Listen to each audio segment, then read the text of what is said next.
Hello friends, welcome to another new video. In this video I will show you how to install apps on Samsung M47.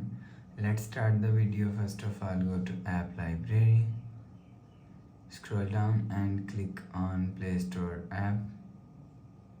After click on Play Store app, click on search and search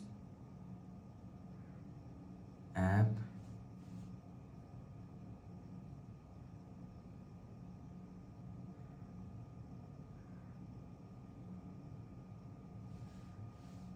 And click on install.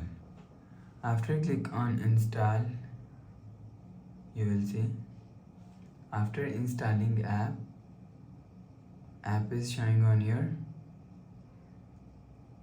app screen. After install app, go back to home screen.